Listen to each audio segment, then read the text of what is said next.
السلام علیکم ورحمۃ اللہ وبرکاتہ۔ دوستوں، میں محمد راشد اقبال اور آپ دیکھ رہے ہیں ہمارا YouTube channel teach your self. میں نے جو سی ٹیٹ اردو سے متعلق ویڈیو کا سلسلہ شروع کیا ہے، آج اس کی چوتھی کڑی لے کر حاضر ہوا ہوں۔ یہ چوتھا ویڈیو ہے۔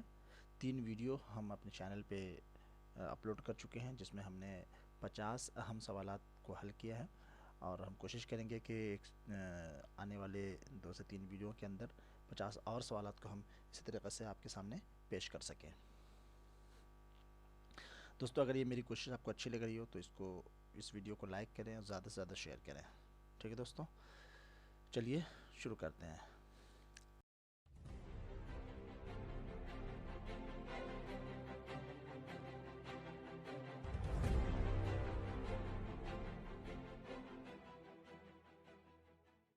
جی، آج کا یہ پہلا سوال ہے۔ بچے مختلف نشانات بنا کر اپنے لکھنے کا سفر شروع کرتے ہیں۔ یہ نشانات ڈیش کہے جاتے ہیں۔ کیا کہلاتے ہیں وہ؟ ڈرائنگ، اسکرائبنگ، تحریر اور انورٹڈ اسپیلنگ۔ تو ڈرائنگ تو الگ چیز ہے، ٹھیک ہے۔ بالکل چھوٹے بچے جو ہوتے ہیں پرائمری کے، جو سب سے پہلے لکھنا شروع کرتے ہیں، وہ جہاں پہ بھی انہیں جگہ مل جائے کاپی پہ اس پہ نشان بنانا شروع کرتے ہیں۔ تو اس نشان کو، جس کا کوئی مطلب نہیں ہوتا ہے، جو کوئی ڈرائنگ نہیں ہوتا، اس کو ہم اسکرائبنگ کہتے ہیں۔ وہ نشانات جو ہوتے ہیں، وہ ٹیرے میرے ادھر ادھر جو نشانات کھینچ دیتے ہیں، ہے نا، تو کہتے ہیں کہ وہ اسکرائبنگ جو ہے، یہ بچوں کے لکھنے کا سب سے پہلا، رائٹنگ سیکھنے کا سب سے پہلا اسٹیپ ہے، ٹھیک ہے۔ تو اس کو اسکرائبنگ کہتے ہیں، ٹھیک ہے۔ یہ بالکل سیدھا سا سوال ہے، بس اس کو سمجھ لینا ہے کہ بچے لکھنا جب سیکھنا شروع کرتے ہیں تو وہ اسکرائبنگ سے شروع کرتے ہیں۔ چلیے اگلا سوال دیکھتے ہیں۔ زبان کی کتاب میں تصویری وضاحت کے حوالے سے سب سے اہم کیا ہے؟ کہ ٹیکسٹ بک کے اندر جو تصویری وضاحت ہوتا ہے، تصویروں کو ڈالتے ہیں وضاحت کے لیے، تو اس سلسلے میں سب سے اہم بات کیا ہے؟ تصویری وضاحت زبان کو غیر مانوس اور یادگار سیاق میں پیش کرنے میں معاون ہوتی ہے۔ تصویری وضاحت زبان کو غیر مانوس اور یادگار سیاق میں، تو اس زبان کو غیر مانوس سیاق میں پیش کرنے کے لیے تصویر لگائی جاتی ہے؟ نہیں، تصویر لگانے کا یہ مقصد نہیں ہوتا ہے، ٹھیک ہے۔ تصویری وضاحت بچے اپنے ارد گرد جو محسوس کرتے ہیں اور سنتے ہیں، اس سے میل پیدا کرنے میں معاون ہوتی ہے۔ اب تصویری وضاحت سے بچے اپنے ارد گرد جو کچھ محسوس کرتے ہیں اور سنتے ہیں، کلاس میں جب ان کو پڑھایا جائے گا تو جو کچھ وہ کہانی یا جو کچھ بھی وہ سنیں گے یا جو کچھ بھی وہ پڑھیں گے یا جو کچھ بھی محسوس کریں گے، اگر وہ چیز تصویر کے اندر نظر آ جائے انہیں، تو اس کو وہ اچھی طریقے سے سمجھ پاتے ہیں، اس سے خود کو جوڑ پاتے ہیں، میل پیدا کر پاتے ہیں۔ یہی تصویری وضاحت کا کام ہوتا ہے، ٹھیک ہے۔ تو اس لیے صحیح سوال کا جواب یہ ہے۔ بچوں کی بصری خواندگی کو فروغ دیتی ہے نا، یہ سب بصری خواندگی نہیں، یہ تصویری وضاحت جو کتاب میں لگائی جاتی ہے، اس کا یہ مقصد نہیں ہوتا ہے۔ استاد اور مصور کی جمالیاتی اور فنی حس کی پذیرائی ہوتی ہے۔ پذیرائی کیوں ہوگی؟ تو یہ بھی اس کا جواب نہیں ہے۔ تو صحیح جواب جو ہے اس کا نمبر 2 ہے۔ اگلا سوال دیکھیں۔ کہانیاں زبان کے آموزش میں بچوں کی حوصلہ افزائی کرتی ہیں اور ان کی ڈیش مضبوط کرتی ہیں۔ کہانیاں زبان کی آموزش میں، یعنی جب زبان کی آموزش کی جاتی ہے ہوتی ہے اور لرننگ میں، کہانیاں جو ہیں، اسٹوری ہیں، اس سے وہ بچوں کی حوصلہ افزائی کرتی ہیں، ٹھیک بات ہے، اس سے بچوں کی حوصلہ افزائی ہوتی ہے۔ اور ان کہانیوں کے سننے یا سنانے سے کیا ہوتا ہے، ان کے مطلب کون سی چیز کو مضبوط کرتا ہے؟ وہ کہانیاں کرتی ہیں۔ تو اب اس کا جو آپشن دے رکھا ہے وہ ہے ادب کی تحسین، زبان کی حیت، زندگی کی مہارتیں اور حرکی مہارتیں۔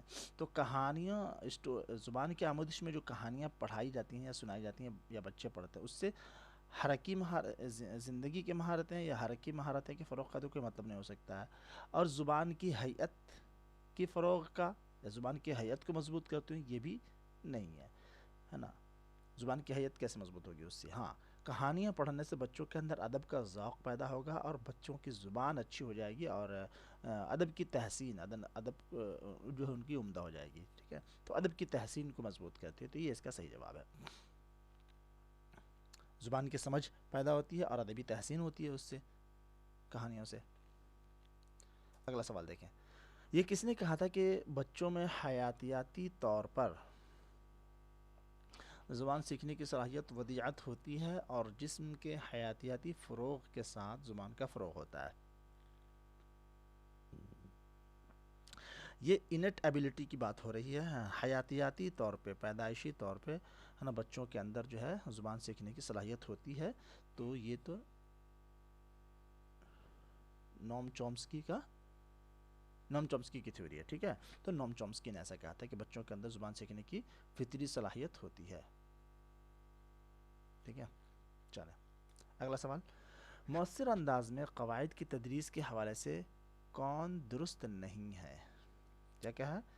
درست نہیں ہے. یہ جو نہیں والا سوال ہو نا، اس کو سب سے پہلے بہت اچھے طریقے سے دھیان، ایگزام دیتے وقت اس کو بہت اچھے سے دھیان دے کر کے رکھیں کہ ہمیں نہیں چوز کرنا ہے، مطلب جو چیز نہیں ہے نا، چونکہ بہت سارے دفعہ اس کا الٹا چوز کر کے چلے آتے ہیں اور کریکٹ سوال کا نشان لگا کے چلے آتے ہیں. تو مؤثر انداز میں قواعد کی تدریس کے حوالے سے کون بات درست نہیں ہے؟ مناسب ترسیلی انداز میں قواعدی اصولوں کو پیش کرنا. ترسیلی انداز مطلب کمیونیکیٹیو وے میں. تو یہ دیکھتے ہیں ایسا ہو سکتا ہے کیا کمیونیکیٹیو انداز میں قواعدی اصولوں کو پیش کرنا؟ ایسا لگ تو نہیں رہا. دیکھیں، سیاق میں قواعد کی موضوع اصولوں کی وضاحت، بالکل صحیح بات ہے. یہ بات تو بالکل صحیح ہے کہ قواعد کی جو وضاحت کریں گے وہ سیاق میں ہونا چاہیے. کانٹیکسٹ بیس آپ کو گرامر پڑھانا ہے نا، اپنے من سے صرف قواعد نہیں پڑھانے ہیں. اصل زندگی جیسی ترسیل میں قواعدی اصولوں کو پیش کرنا ہے. ہاں، تو قواعد کو جو بھی پڑھائیں، جو بھی چیزیں لیں، وہ ایسے ہیں کہ جو اصل زندگی سے میل کھاتی ہو، جو ایسے جملے کا استعمال کریں جو ان کی اصل زندگی سے جوڑ کر کے اس کو پڑھایا جائے. یہ بھی صحیح ہے. مشق کے ذریعے اصولوں کو یاد کر کے قواعد کی آموزش. مشق کے ذریعے اصولوں کو یاد کروایا جائے، رٹوانا نہیں ہے. کیا کروانا ہے؟ مشق کے ذریعے بار بار مشق کروائیں. تو یہ بھی صحیح بات ہے. تو یہ تینوں پوائنٹس تو صحیح ہیں قواعد کی تعلیم سے متعلق. تو غلط کون سا ہوگا؟ غلط یہی ہوگا. اس میں غلط یہ ہے کہ مناسب ترسیلی انداز میں، کمیونیکیٹیو وے میں نہیں، زبانی انداز میں آپ قواعد پڑھا رہے ہیں وہ بھی کمیونیکیٹیو انداز میں. تو یہ بات غلط ہے. اگلا سوال دیکھیں. خواندگی کے حصول کے لیے درجہ ذیل میں سے کس میں مہارت ہونی چاہیے؟ خواندگی کے حصول کے لیے خواندگی یعنی لٹریسی جو آپ کی ہے وہ حاصل کرنے کے لیے درجہ ذیل میں سے کس میں مہارت ہونی چاہیے؟ صوتیاتی آگاہی اور روانی، عام فرہنگ اور پیٹرن کی پہچان، معنی کشی اور زبان کا ادراک. تو یہ دیکھیے، یہ جو ہے دیا ہے خواندگی کے حصول. تو خواندگی بولتے ہیں ریڈنگ کو، یا تو اگر آپ ریڈنگ کر رہے ہیں اور اس سے کچھ حاصل کرنا چاہ رہے ہیں تو ریڈنگ کے لیے سب سے اہم بات کیا ہے؟ سب سے اہم بات ہے معنی کشی، انڈرسٹینڈنگ، کہ جو کچھ آپ پڑھ رہے ہیں اس سے کچھ اس کا معنی کشید کر پائیں، سمجھ پائیں، انڈرسٹینڈ کر پائیں. تو اس لیے اس کا یہ والا آپشن صحیح ہے. ٹھیک ہے. صوتی خواندگی کے لیے صوتی آگاہی ضروری ہے، مطلب ہونا چاہیے، اچھی بات ہے. روانی سے پڑھنا یہ بھی اچھی بات ہے، لیکن سب سے اہم مہارت جو ہے وہ ہے معنی کشی. آپ روانی سے پڑھ تو پا رہے ہیں، لیکن جو پڑھ رہے ہیں صرف پڑھ ہی چلے جا رہے ہیں اور اس کا کوئی مفہوم آپ کے دماغ میں نہیں بن رہا ہے. تو یہ چیز ریڈنگ نہیں ہے. یہ آپ کا مطلب ہے کہ آپ کی ریڈنگ نہیں ہے، آپ سمجھ نہیں پا رہے اس کو. تو یہ اس کا کہنا ہے. خواندگی کے حصول کے لیے سب سے اہم مہارت کیا ہے؟ معنی کشی اور زبان کا ادراک. آپ جو پڑھ رہے ہیں اس کو سمجھ پا رہے ہیں کہ نہیں پا رہے ہیں. اگلا سوال دیکھیں. زبان کے آموزشی عمل کو بہتر کرنے کے لیے ٹیکنالوجی کا استعمال تعلیم میں کہلاتا ہے. اب کہہ رہے ہیں کہ یہ سوال کیا ہے؟ زبان کے آموزشی عمل کو، یعنی زبان کے لرننگ کے پروسیس کو اچھا کرنے کے لیے جو ٹیکنالوجی استعمال کیا جاتا ہے اس کو کیا کہتے ہیں؟ اس کو ظاہر سی بات ہے کہ ہم ایسے تو انگلش میں بولیں گے تو اس کو ICT بولتے ہیں، انفارمیشن کمیونیکیشن ٹیکنالوجی. IT دے رکھا ہے یہاں پہ، یہ نہیں ہو سکتا. ITC دے رکھا ہے، یہ بھی نہیں ہو سکتا. اطلاعی، تو یہ اطلاعاتی ٹیکنالوجی تو کمیونیکیشن ٹیکنالوجی ہو گیا. تو بچا یہ لاسٹ میں ترسیلی، کمیونیکیٹیو ٹیکنالوجی. ٹھیک ہے، یہ اس کا آپشن ہے. گرامر ٹرانسلیشن کا طریقہ سب سے زیادہ اصرار ڈیش ڈیش پر ہوتا ہے. تو گرامر اینڈ ٹرانسلیشن میتھڈ میں سب سے زیادہ اصرار یا زور کس بات پہ ہوتا ہے؟ روانی پہ یا موزونیت پہ، تلفظ پہ. تو گرامر ٹرانسلیشن کا تلفظ کا تو کوئی کام ہی نہیں ہے، تلفظ پہ تو زیادہ دھیان دیتے نہیں ہیں. گرامر کے اصول معلوم ہونے چاہیے، اور آپ موزونیت کے بھی کوئی زیادہ کام نہیں ہے نا. روانی پڑھنے میں نہیں، سب سے زیادہ زور دیا جاتا ہے صحت پہ. صحت کا مطلب کہ جو کچھ آپ ٹرانسلیٹ کر رہے ہیں وہ گرامر کے اصولوں کے مطابق بالکل صحیح ہو، صحیح لفظ کیا استعمال کیا ہو آپ نے، اور صحیح قواعد کی روشنی میں ایک جملے کو دوسرے جملے سے میں ٹرانسلیٹ کر رہے ہیں آپ. تو ٹرانسلیشن کے اندر سب سے زیادہ زور دیا جاتا ہے وہ صحت یا درستگی کے اوپر، کہ جملہ جو ٹرانسلیٹ کر رہے ہیں وہ صحیح اور درست ہو. اگلا سوال. اگلا سوال یہ ہے کہ استاد اپنی کلاس کے بچوں کے ساتھ سرگرمی کے دوران تعامل کرتا ہے. تعامل کرتا ہے کلاس میں بچوں کے ساتھ سرگرمی، یعنی بچوں کے ساتھ آپ کلاس میں ایکٹیویٹی کر رہے ہیں تو اس دوران آپ تعامل کرتے ہیں. کیا کرتے ہیں؟ سیاق میں اب جب سرگرمی کر رہے ہیں بچوں کے ساتھ تو اس ٹائم آپ کا کیا عمل ہوتا ہے، آپ کیا کر رہے ہوتے ہیں؟ کہ ہاں، سیاق میں زبان اور ترسیل کے فروغ میں مدد کرنا ہے نا. سیاق مطلب کانٹیکسٹ میں. اب یہ زبان کی بات ہو رہی ہے تو اسی کانٹیکسٹ میں آپ بچوں کے ساتھ کوئی نہ کوئی سرگرمی کر رہے ہیں، ساتھ ہی ساتھ زبان کی اور ترسیل کی یعنی کمیونیکیشن کی، یعنی کہ فروغ، کمیونیکیشن کو بھی بچوں کے اندر فروغ دے رہے ہیں. کچھ نہ کچھ تو آپ بات کر رہے ہوں گے نا، تو زبان کی اور ترسیل کی فروغ میں مدد کر رہے ہیں. یہ کام ٹیچر کر رہا ہوتا ہے جب وہ بچے کے ساتھ سرگرمی میں شامل ہوتا ہے. ٹھیک ہے. یہ کھیل کے دوران زبان کی آموزش کو گراں بار بنا دیتا ہے، بھاری بنا دیتا ہے، یہ نہیں ہو سکتا ہے. معلومات کا مستند ماخذ فراہم کرتا ہے، مطلب آپ بچوں کے ساتھ سرگرمی میں شامل ہیں اور ان کو جو ہے معلومات کا خزانہ دے رہے ہیں، تو ماخذ اور اس کی تو کوئی بات نہیں ہے. زبان کے کھیل کے ذریعے گھر کی زبان کی آموزش میں مدد کرتا ہے. گھر کی زبان کی آموزش میں مدد کرتا ہے، نہیں ایسا بھی نہیں ہے. ٹھیک ہے. اس میں جو سب سے بیسٹ سوال کا جواب ہے وہ یہ ہے کہ بھائی جب ٹیچر جو ہے بچوں کے ساتھ سرگرمی میں شامل ہوتا ہے تو سرگرمی کے دوران سیاق میں زبان اور ترسیل کے فروغ میں مدد کرتا ہے. کہ سیاق میں بچہ زبان سیکھے، آپ جو بھی کھیل کروا رہے ہیں، جو بھی سرگرمی کرا رہے ہیں، اگر وہ زبان کی ہے تو ظاہر سی بات ہے زبان سے متعلق ہی آپ کوئی نہ کوئی سرگرمی کروا رہے ہوں گے، تو سیاق میں آپ بچوں کو زبان سکھانے کی کوشش کر رہے ہوتے ہیں. اگلا سوال. بچے اپنے ارد گرد زبانیں بولتے ہوئے سنتے ہیں. دو زبانوں سے شناسائی کیا کہتے ہیں؟ بچے اپنے ارد گرد، اچھا ارد گرد دو زبانیں بولتے ہوئے سنتے ہیں. اچھا یہ دو زبانیں بولتے ہوئے سنتے ہیں ہے نا. ایک بھی بول تو دو زبانوں سے شناسائی کیا ہے؟ بچوں کے لیے نقصان دہ ہوتی ہے، بچوں کے لیے مفید. تو دو زبانوں کی، اب یہ دو زبانوں کو جاننا یہ کیا ہے؟ کثیر لسانیت کے اندر آ گیا. اور کثیر لسانیت بچوں کے لیے مفید ہوتا ہے نا، نقصان دہ نہیں ہوتا ہے. ٹھیک ہے. خواہ وہ مادری زبان ایک ہو، مادری زبان کے علاوہ کوئی بھی دوسری زبان جب وہ سیکھ رہا ہے تو جو کثیر لسانیت ہے اس کو ایک کیا نام ہے، سرمایہ کے طور پہ لینا چاہیے ایک ٹیچر کو، اور بچوں کے لیے وہ مفید ہوتا ہے ہمیشہ. ٹھیک ہے. چلے اگلا سوال دیکھیں.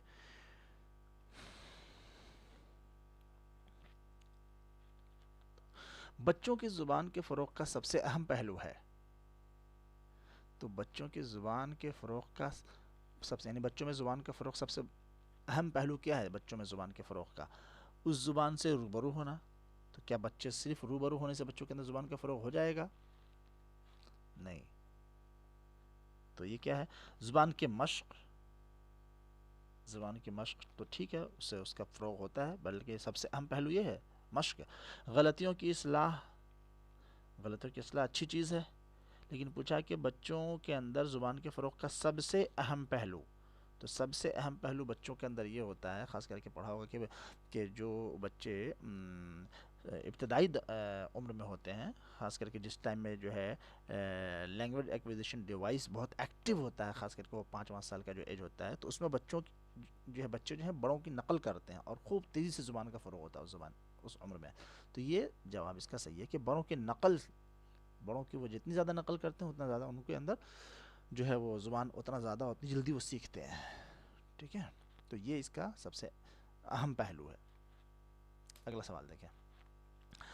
لکھنا سیکھنے میں آڑی ترچھی لکیریں بنانا ایک اہم قدم ہے کیونکہ بچے کوشش کرتے ہیں. ٹھیک ہے. کیا لکھنا سیکھنے میں آڑی ترچھی لکیریں، یہ اسکرائبنگ جو نشان بناتے ہیں اسکرائبنگ بولتے ہیں اس کو، ہے نا. تو یہ اسکرائبنگ کرنے کا آڑی ترچھی لکیریں کھینچنے کا ایک اہم قدم ہے یہ، ہے نا. کیونکہ بچے کوشش کرتے ہیں، کس چیز کی کوشش کرتے ہیں وہ لکیر بنا کے. پینسل اور قلم پکڑنے سے پہلے دن سے حروف اور لفظ لکھنے کی. اب جس دن سے پینسل اور قلم پکڑے گا اسی دن سے وہ حرف اور لفظ لکھنے لگے گا؟ ایسا تو نہیں ہے.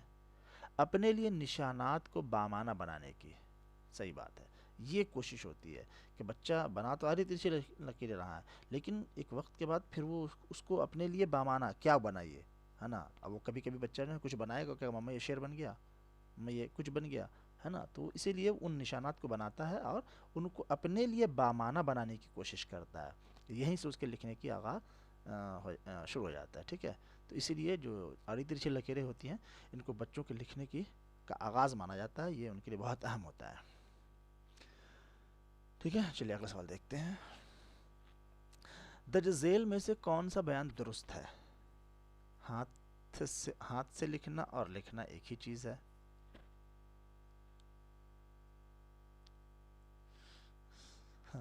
یعنی درج ذیل میں کون سا بیان درست ہے؟ بیان دیکھیں، ہاتھ سے لکھنا اور لکھنا ایک ہی چیز ہے. مطلب اگر کہنے میں دیکھا جائے کہ بھائی میں ہاتھ سے لکھ رہا ہوں یا میں لکھ رہا ہوں تو ایک ہی چیز ہے، لیکن اس کا یہ ہمارے مطلب لینگویج کی کلاس ہے نا اور آپ پیڈاگوجی کا سوال حل کر رہے ہیں، تو یہ دیکھنا ہے کہ ہاتھ سے لکھنا اور لکھنا تو ایک ہی چیز ہے. تو ہے وہ ایک چیز، لیکن پیڈاگوجی کے انداز سے سوچیں گے تو یہ نہیں ہے. لکھنے کی بات کر رہا ہوں تو لکھنا وہ تھوڑی ہے. لکھنے کا کیا مطلب ہے؟ لکھنے کا مطلب ہے خیالات کا اظہار. لکھنا خیالات کا اظہار ہے. ہاں یہ بات ہوئی کہ بھائی لکھنے کی تعریف آپ کر رہے ہو کہ لکھنا کیا کہلاتا ہے. لکھنے کا مطلب ہوتا ہے کہ آپ کچھ نہ کچھ تھاٹ جو خیال آپ کے اندر ہے آپ اس کو الفاظ کا سہارا لے کر کے ایک جو ہے اس کو لکھ رہے ہو کہیں پہ، تو خیالات کا اظہار کہلاتا ہے. ہاتھ سے لکھنے کا مطلب کاغذ پہ حروف کو اتارنا، ہے نا. لکھنا ایک تیار شدہ مال ہے. تو یہ سب جو ہے سوال کا جواب ایسے ہی آپشن جو ہے کنفیوز کرنے کے لیے یہ، اور یہ آپ کو بہت سملر سا لگے گا نا، لیکن آپ کو سوچنا یہ ہے کہ یہ زبان کی کلاس ہے اور پھر ہم بچوں کو پڑھا رہے ہیں. تو ٹیچنگ پیڈاگوجی طریقہ تدریس کے اعتبار سے جو سوال کا جواب سب سے زیادہ موزوں معلوم ہو آپ اس کو ہی نشان زد کریں گے، اسی کو ہی آپ ٹک کریں گے، ہے نا. چلیے اگلا سوال دیکھتے ہیں. تکمیلی اندازہ قدر کا بنیادی مقصد کیا ہے؟ یعنی بنیادی مقصد کیا ہے تکمیلی اندازہ قدر؟ یہ تکمیلی اندازہ قدر کا بنیادی مقصد کیا ہے؟ اب ٹھیک ہے، تکمیلی اندازہ قدر کا بنیادی مقصد کیا ہے؟ چلیے آپشن دیکھتے ہیں. حصولیابی میں بہتری لانا. حصولیابی میں بہتری لانا یہ اس کا تو مقصد نہیں ہے. اس لیے کہ دیکھیے تکمیلی اندازہ قدر جو ہے اس کو ہم بولتے ہیں سمیٹیو اسسمنٹ.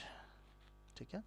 تو سمیٹیو اسسمنٹ یا تکمیلی اندازہ قدر کا مقصد تو یہ ہوتا ہے کہ بھائی اب فائنل سال کا یا سمیسٹر ختم ہونے والا ہے، یا تو آپ بچوں کو نے ایک سال میں کیا سیکھا اس کا اندازہ قدر لگا کے اس کا معیار متعین کر دیں، پاس یا فیل کر دیں، اس کا ڈیسیزن لیں. تو یہ اس کا مقصد ہوتا ہے.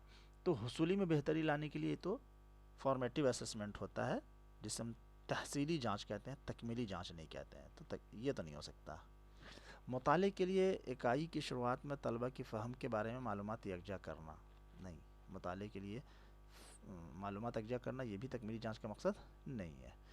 تدریس اور طلبہ کی آموزش میں بہتری لانے کے لیے طلبہ کی فہم کی موجودہ سطح کا اندازہ لگانا. تو موجودہ سطح کا اندازہ لگانا یہ تو وہی فارمیٹیو اسسمنٹ کے اندر ہوتا ہے یا پھر آپ کو ڈائگنوسٹک ٹیسٹ کے اندر ہوتا ہے کہ بچہ کیا سمجھ پا رہا ہے. نہیں، ڈائگنوسٹک ٹیسٹ کے اندر تو نقص معلوم کرتے ہیں کہ سمجھنے میں بچے کی کیا پریشانی ہوتی ہے نا. تو یہ موجودہ سطح کا اندازہ لگانا یہ بھی اس کا جواب نہیں ہو سکتا ہے. کیا ہے؟ حصولیابوں کی جانچ کہ بچے نے کیا حاصل کیا اب تک پورے سال میں، اور معیار کا قیام کہ بچہ پاس ہوا، فیل ہوا، فرسٹ پوزیشن، سیکنڈ پوزیشن کیا، یہ تکمیلی جانچ کا مقصد ہوتا ہے. تو یہ اس کا سوال کا صحیح جواب ہے. اگلا سوال دیکھیں، مختلف حالات میں زبان کے مؤثر اور مناسب استعمال کے لیے ضروری ہوتی ہے. مختلف حالات میں زبان کے مؤثر اور مناسب استعمال کے لیے ضرورت ہوتی ہے کس چیز کی؟ قواعد کے اصولوں کے جاننے کی. تو قواعد کے اصولوں کو جاننا کوئی بہت اچھی بات نہیں ہے، ٹھیک ہے، آپ بچوں کو سکھائیں، لیکن حالات میں زبان کے مؤثر اور مناسب استعمال کے لیے زبان کے قواعد کا جاننا، زبان کے قواعد جانیں گے پھر ہی آپ اس کا مؤثر استعمال کر پائیں گے، تو ایسا تو نہیں ہے. اسی لیے قواعد کو ہم ضمناً پڑھاتے ہیں. قواعد کے تمام نکات کی تعریف جاننے کی، یہ تو اور زیادہ مشکل کام ہے. تمام نکات کی کہ آپ تعریف جانیں یہ اس کی ضرورت پڑے. قواعد کی طرف منظم توجہ دینے کی، تو قواعد کی طرف کوئی منظم توجہ دینے کی بات نہیں کی گئی. قواعد کو جب بھی پڑھانے کی بات کی گئی وہ کب؟ سیاق میں یا ضمناً. ٹھیک ہے، تو یہ تینوں بات تو کٹ گیا آپشن. تو بچا کیا نیچے والا؟ سیاق میں قواعد کے استعمال پر، کہ جب بھی آپ قواعد کا استعمال کریں وہ سیاق میں قواعد کا استعمال کریں، اس کی ضرورت پڑتی ہے. ٹھیک ہے، تو یہ اس کا آپشن صحیح ہے 4 نمبر. اگلا سوال دیکھیں، زبان کے کلاس روم کے بارے میں درج بیان میں سے کون سا بیان درست نہیں ہے؟ درست نہیں ہے، ہم نے بتایا تھا جب بھی آپ نہیں والی بات ہو اس کو فوراً پورے توجہ سے دھیان دیں. ٹھیک ہے، کلاس میں شرغل کا مطلب ہے کہ طلبہ آموزشی عمل میں شامل ہیں. بالکل صحیح بات ہے. مگر ایسی بھی کلاس کو کہ بالکل خاموش بیٹھے ہوئے ہوں بچے پورے کلاس میں، تو اچھا نہیں مانا جاتا ہے نا. کلاس سے آواز آئے، شرغل ہو، تو ایسا لگے کہ بچے آموزشی عمل میں کیا نام ہے شامل ہیں، تو اس کو ہم لائیولی کلاس روم بولتے ہیں، وہ اچھی بات ہے. تو یہ تو صحیح ہے نا، یہ بات صحیح ہے. درست نہیں ہے وہ ہمیں کھوجنا ہے. منظم کلاس وہ ہے جہاں طلبہ آرام سے بیٹھے ہیں اور استاد پڑھا رہا ہے، تو یہ منظم کلاس نہیں ہے. ایسے کلاس کو ہم منظم نہیں کہیں گے. منظم کلاس وہ ہے کہ طلبہ آرام سے بیٹھے ہوں، تو یہ تو غلط بات ہے تدریس کے پوائنٹ سے. اس لیے کہ ایسی کلاس ہونی نہیں چاہیے کہ طلبہ آرام سے بیٹھے ہوں، تو پھر ان کی لرننگ کیا ہو پائے گی؟ وہ لرننگ بائی ڈوئنگ ہے نا، تو نہیں ہو پائے گا. تو یہ والا جو آپشن ہے نا، یہ والا نمبر 2، یہ والا آپشن آپ کا صحیح ہوگا. درست نہیں ہے، یہی تو پوائنٹ آؤٹ کرنا تھا. تو درست کون سا نہیں ہے؟ سیکنڈ والا درست نہیں ہے. یہ والا آپشن جو ہے آپ کا سیکنڈ والا آپشن اس سوال کا جواب ہے. چلیے اگلا دیکھیں. سوری، استقرائی طریقہ استقرائی طریقہ روبہ عمل ہوتا ہے. تو ایسا چھوٹا سا جملہ دیتے ہیں، اس کو پڑھ کے سمجھنا ہی مشکل ہو جاتا ہے کہ پھر اس کا جواب چوز کیا جائے. استقرائی طریقہ روبہ عمل ہوتا ہے، کس چیز کے روبہ عمل ہوتا ہے؟ بھاری سے ہلکے مواد کی طرف. اچھا، مطلب پوچھنا چاہ رہے ہیں کہ استقرائی طریقہ کے اندر جو عمل ہوتا ہے وہ کس طریقے سے ہوتا ہے؟ استقرائی طریقہ کے اندر بھاری سے ہلکے کی طرف، تو بھاری سے ہلکے کی طرف کی تو کوئی بات ہی نہیں ہے. مشکل سے مختلف کی طرف، تو مشکل سے آسان تو سنا ہے، مشکل سے مختلف تو کوئی بات ہے نہیں، ہے نا. مانوس سے غیر مانوس کی طرف، مانوس مطلب نون اور غیر مانوس مطلب ان نون، تو نون سے ان نون کی طرف، یہی چیز آپ کو استقرائی طریقے کے اندر ہوتا ہے. تو یہی آپ کے سوال کا جواب ہے. تجدید سے ٹھوس کی طرف یہ بھی نہیں ہوتا ہے. ٹھیک ہے، تو نمبر 3 اس کا صحیح جواب ہے. اگلا دیکھیں سوال. استاد طلبہ سے ایک ٹرے میں رکھی ریت پر انگلیوں سے حروف تہجی لکھنے کے لیے کہتا ہے، اس سرگرمی کا مقصد کیا ہے؟ ٹرے پر ایک حروف مطلب ریت رکھا ہے، اس پہ انگلیوں سے لکھنا ہے. کلاس میں کھیل کے ماحول کو فروغ دینا. تو ٹرے میں رکھی ہوئی انگلیوں پر حروف کو لکھانا یہ کھیل جیسی تو بات نہیں ہے، لیکن اس کا یہ مقصد نہیں ہے. اگر آپ اس کو اگر کوئی ٹیچر اس کو کھیل کے طور پہ بھی کرائے ایکٹیویٹی، تو یہ تو کم سے کم کھیل کو فروغ دینا یا کھیل کے ماحول کو فروغ دینا، اس ایکٹیویٹی کا یہ مقصد تو نہیں ہوگا. صاف اور گندے ہاتھوں کے مابین فرق سمجھنا، نہ یہ بھی نہیں ہے. کیا؟ اپنی بہترین حرکی مہارتوں کو مضبوط کرنا. یہ بالکل جو پری پرائمری اور چھوٹے بچے ہوتے ہیں نا، فرسٹ کلاس کے، اس ٹائپ کے جو بچے ہوتے ہیں ان کو یہ ایکٹیویٹی کروائی جاتی ہے تاکہ اپنی جو حسیاتی ان کی مہارت ہے نا، حرکی مہارتیں، ان کے ذریعے سے وہ کیا کریں؟ اپنی حرکی مہارتوں کو مضبوط کریں، ہے نا. یہ اس کا صحیح جواب ہے. یہ ماریا مونٹیسری کا طریقہ، یہ میں نے یہاں لکھ دیا، دیکھ لیجئے. لکھنا سکھانے کے کئی طریقے ہیں، چونکہ ابجدی طریقہ ہے، پستالوزی طریقہ ہے، اور یہاں جو یہ طریقہ جو ہے یہ ماریا مونٹیسری کا طریقہ ہے. ٹھیک ہے، ماریا مونٹیسری کا یہ حسیاتی اور محسوساتی طریقہ ہے کہ اب یہاں پہ بالو والی مثال لی ہے کہ ریت کے اوپر بچوں کے لیے کھایا جائے. ایسا بھی ہوتا ہے کہ کارڈ بورڈ ہے، کارڈ بورڈ کے اوپر اگر آپ بچوں کو الف با تا سا سکھانا چاہ رہے ہیں تو کارڈ بورڈ کے اوپر الف با تا سا اس کو جو ہے نا کیا اس کو بولتے ہیں، کارو کر لیا گیا ہے، یا اس پہ اس کے گہرے سے نشان بنا دیے گئے ہیں. اور پھر بچہ کو جب بولتے ہیں الف تو پھر بچہ اس پہ الف کے اوپر اپنے انگلی کو پھیر کر کے اس کو محسوس کر کے الف ایسا ہوتا ہے. ٹھیک ہے، اور ایسے شکل میں اس کو لکھا جاتا ہے. تو حروفوں کی شکل پہ انگلی پھیرا کر، ریت پر انگلی پھیرا کر لکھنا بچوں کو لکھنا سکھاتے ہیں. یہ طریقہ جو ہے کس کا، کون سے طریقے کے اندر آتا ہے؟ ماریا مونٹیسری کا جو طریقہ ہے اس کے اندر آتا ہے. ماریا مونٹیسری کا طریقہ تدریس جو ہے اس کے اندر یہ عمل کروایا جاتا ہے. ٹھیک ہے، تو اس سے کیا ہوتا ہے، بچوں کی حرکی مہارتیں مضبوط ہوتی ہیں.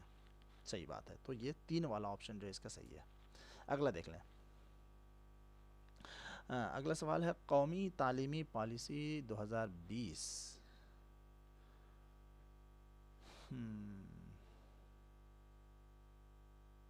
ہاں، قومی تعلیمی پالیسی 2020 کوریائی، جاپانی، تھائی، فرانسیسی، جرمن، اسپینی، پرتگیز اور روسی کو بطور ڈیش پڑھنے کی سفارش کرتی ہے.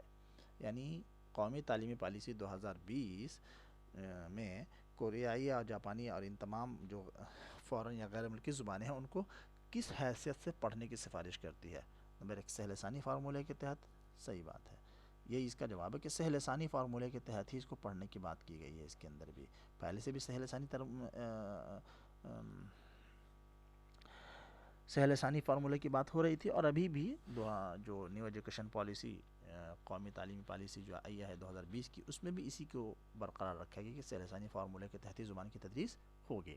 اضافی زبانوں کی کوئی بات نہیں کی گئی ہے اس کے اندر، تو یہ نہیں ہو سکتا. پیشہ ورانہ کورسز کی بات تو ہے، لیکن پیشہ ورانہ کورس کے اندر ان زبانوں کو پڑھایا جائے ایسی بات نہیں ہے. ٹھیک ہے، اور مہارتوں کے فروغ کے حصے کے طور پہ تو یہ بات بھی نہیں ہے. تو اس سوال کا صحیح جواب ہے سہل ثانی فارمولے کے حصے کے طور پہ پڑھانے کی بات کی گئی ہے. یہاں پہ ہم نے قومی تعلیمی سے متعلق کچھ اہم پوائنٹس نوٹ کر دیے ہیں، یا آپ اس کو دیکھ لیں خود سے. میں اس کو مزید یہ کروں گا تو ویڈیو لمبی ہوتی چلی جائے گی. ٹھیک ہے، چلیے اگلے سوال کی طرف بڑھتے ہیں.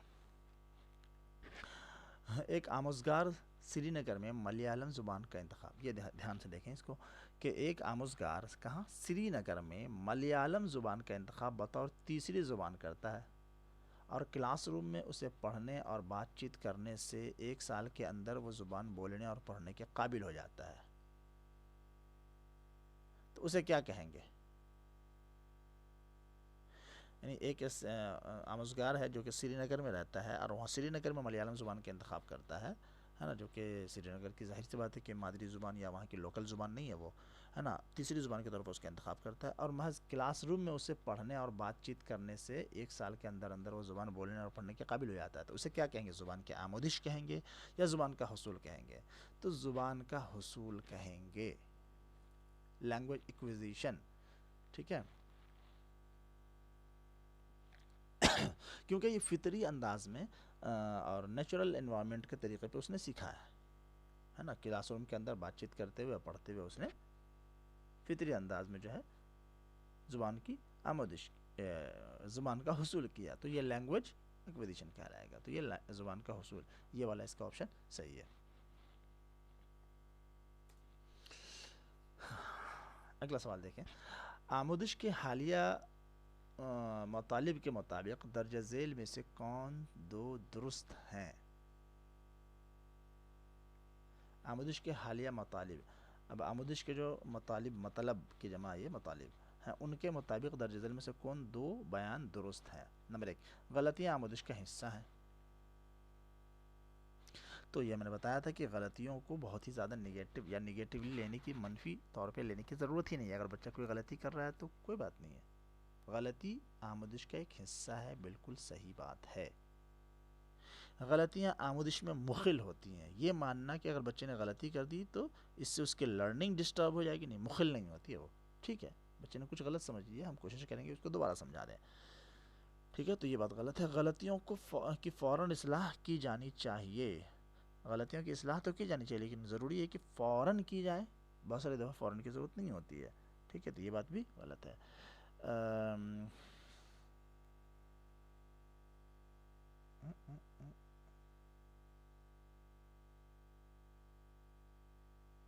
غلطیاں اساتذہ کے لیے فیڈ بیک ہیں.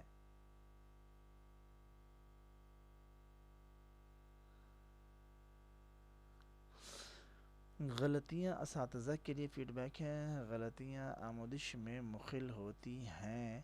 آموزش میں مخل ہوتی ہیں، خلل انداز تو ہوتی ہیں لیکن غلطیوں کی.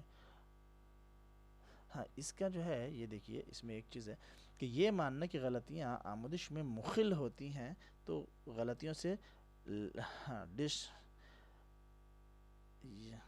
ایک منٹ رک جائیں، کچھ اس کے اندر کچھ جو ہے، سوری یہ تھوڑا سا یہ والا پوائنٹ تو بالکل صحیح ہے. غلطیاں آموزش کا حصہ ہیں. ٹھیک ہے، اب یہ جو دوسرا دیا ہے کہ غلطیاں آموزش میں مخل ہوتی ہیں، تو اگر بچے کی لرننگ ہو رہی ہے، ٹھیک ہے، بڑی اچھی بات ہے، بچہ پڑھ رہا ہے، سیکھتا چلا جائے سیکھتا چلا جائے. اگر کوئی غلطی ہو گئی تو ظاہر سی بات ہے غلطی کی وجہ سے خلل ہوگی. ہاں، خلل ہوگی. مخل ہونا مطلب خلل پیدا ہونا، تو غلطیوں کی وجہ سے آموزش میں خلل پیدا ہوتا ہے بالکل. ہاں، لیکن اس کو آپ نگیٹو نہیں مانیں گے کہ ہے نا کہ غلطی ہو گئی تو بچہ سیکھ ہی نہیں پائے گا، تو یہ سوچنا غلط ہے.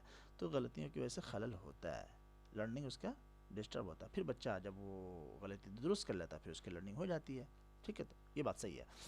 اچھا، غلطیوں کی فوراً اصلاح کی جانی چاہیے، تو یہ ضروری نہیں ہے کہ غلطیوں کی فوراً اصلاح کی جائے، ہے نا.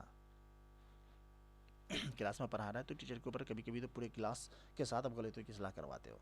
ہاں، غلطیاں اساتذہ کے لیے فیڈ بیک ہیں. غلطیاں اساتذہ کے لیے کیسے فیڈ بیک ہو سکتی ہیں؟ تو یہ اوپر والا جو حصہ ہے الف اور با، یہ دو اس کا صحیح ہے، یہ والا.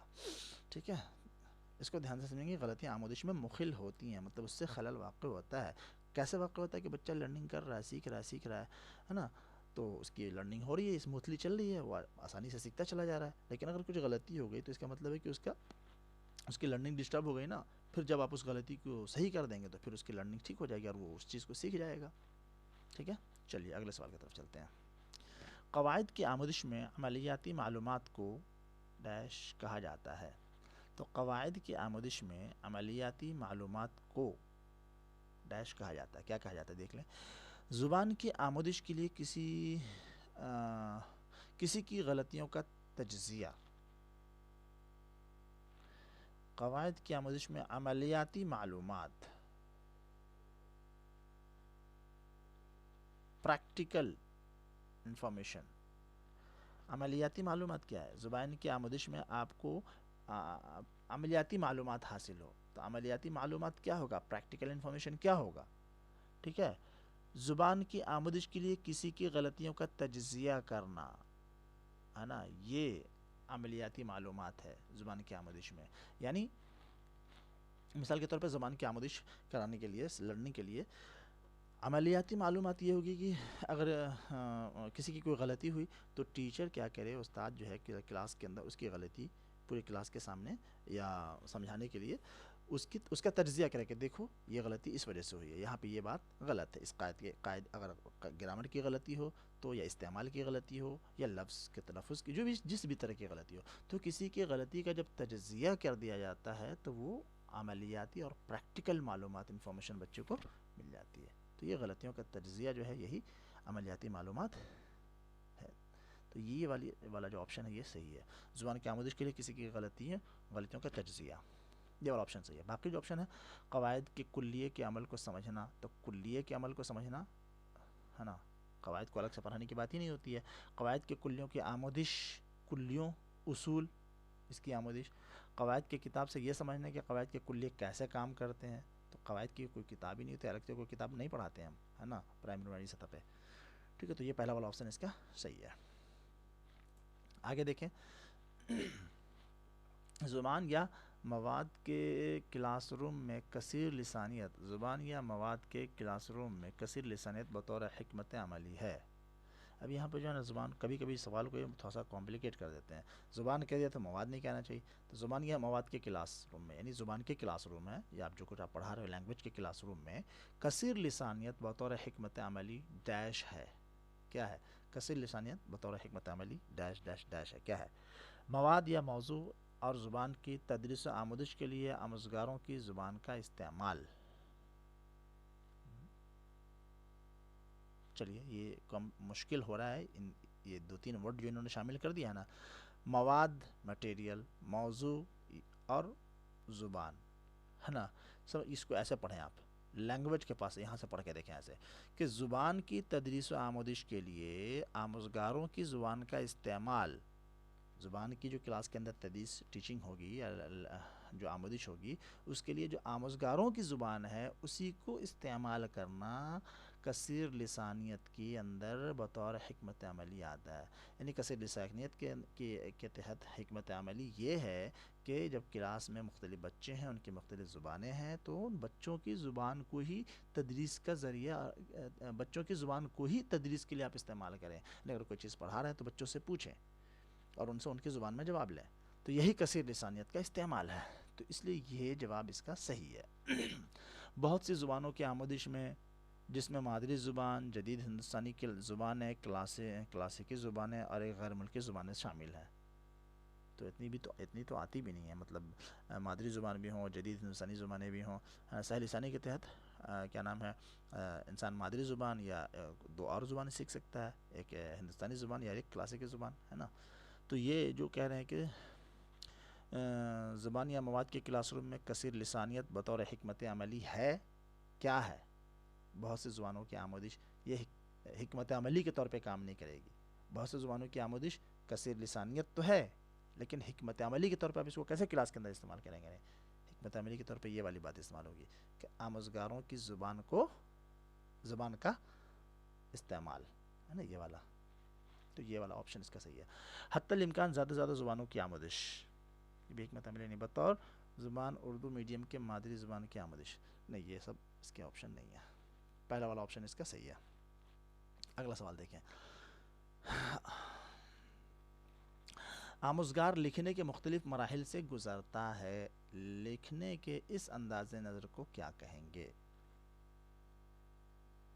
ٹھیک ہے، لکھنے کے مختلف مراحل سے گزرتا ہے، تو لکھنے کے اس انداز نظر کو کیا کہیں گے؟